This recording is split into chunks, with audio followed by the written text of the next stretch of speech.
Buen viaje, señor presidente. Esta es la historia de un presidente que fue derrocado por un golpe militar por un país desconocido del Caribe y que llega a Ginebra, después de muchos años encontrando la ciudad muy cambiada por los estragos del tiempo, así como los estragos causados por su salud, que eran evidentes. Por el cansancio de su piel, sus años de gloria habían quedado atrás. Necesitaba consultar por un intenso dolor que lo agobiaba y que en Martinica no le habían podido dar solución. Después de muchos exámenes, el médico a quien consultó, revisando la radiografía, le dijo: todo el dolor se encuentra en la unión de dos vértebras y de forma dramática le anunció: tiene que someterse a una arriesgada cirugía, pero váyase tranquilo, prepárese y venga cuanto antes. Él, muy preocupado, salió de la consulta médica y decidió ir a la cafetería donde siempre había ido, a tomarse un café, aunque se lo habían prohibido. Se dirigió a una mesa apartada, se colocó los lentes de marco de oro, ve a un hombre que le parece conocido, que ya lo había visto en otros lugares. Sintió cierto temor por este personaje, lo siguió con la mirada, pero resultó ser un compatriota que trabajaba como conductor de ambulancia en el hospital. ¿Quién lo llamó, señor presidente? Y se identificó como Homero Rey, exmilitante de su partido. Expresidente no lo recordó. Homero invitó a almorzar en uno de los lugares más cercanos. Pidió un sitio para el presidente al fondo del salón.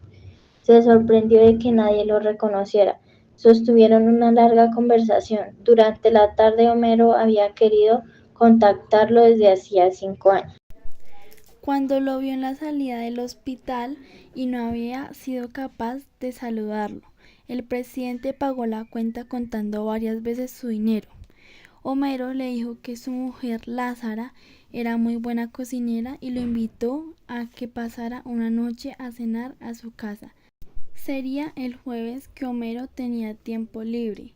Homero no contó que su intención inicial era vender seguros funerarios, cosa que harían los conductores de ambulancia que tenían arreglos con las compañías funerarias. Lo que ganaban no era mucho, pero le ayudaba. Lázara, su esposa, era una mulata de Puerto Rico que había conocido en el hospital. Era inteligente pero muy mal geniada. Querían ganarse el favor del presidente, pues se decía que él era el exiliado más rico de Martinica, así que ella se molestó mucho cuando supo que Homero no le había pedido nada, ni las becas para sus hijos, ni un empleo mejor en el hospital. La rabia de Lázara se desató cuando supo que lo había invitado a comer a su casa. Después de discutir con su marido, empezó a organizar la cena pidiendo prestado a sus vecinos juegos de cubiertos, vajilla china y hasta cambió las cortinas. El jueves el presidente llevó solo una rosa a Lázara. Entonces a ella le dio la impresión de que era muy tacaño. No saludó a los niños. Ella estaba muy ofendida, pero nunca perdió su sentido de hospitalidad. Durante la cena recordaron cosas del pasado del periodo en el que él estuvo en el poder. El presidente les contó por qué había escogido Martinica para su destierro, cómo había vivido con su esposa enferma y cómo murió. Cómo su único hijo participó en su derrocamiento y cómo fue fusilado más tarde, cómo nunca volvió a abrir una carta y tenía contacto con el exterior a través de las noticias del periódico. Lázara desconfiaba del presidente. Que le diera algo por Discutieron los años porque en que ella Homero fue pretendía. militante de su partido. Después de la cena, Homero llevó al presidente al hotel cuarta categoría donde estaba hospedado. Se dio cuenta que el problema de salud del presidente le iba a costar la vida y los pocos recursos con los que él contaba se le iba a ir en gastos médicos y hospitalarios. Así que viendo que el presidente era un hombre con poco dinero, sin contactos de quien nadie se acuerde y muchos daban por muerto, según un artículo que salió en el periódico, decidió ayudarlo en su recuperación.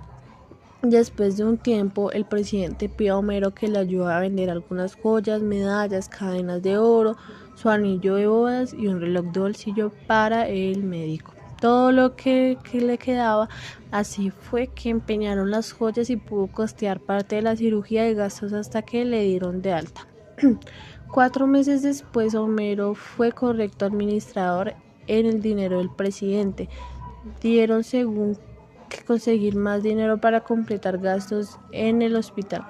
Hasta la Sara lo cuidó en el hospital para ahorrarle la enfermera nocturna y luego lo llevó a su casa hasta que él estuvo recuperado. Una vez totalmente recuperado, el presidente dejó una carta de despedida de abajo, un anillo de oro y el reloj de oro de su esposa, y volvió a Marsella después de un tiempo.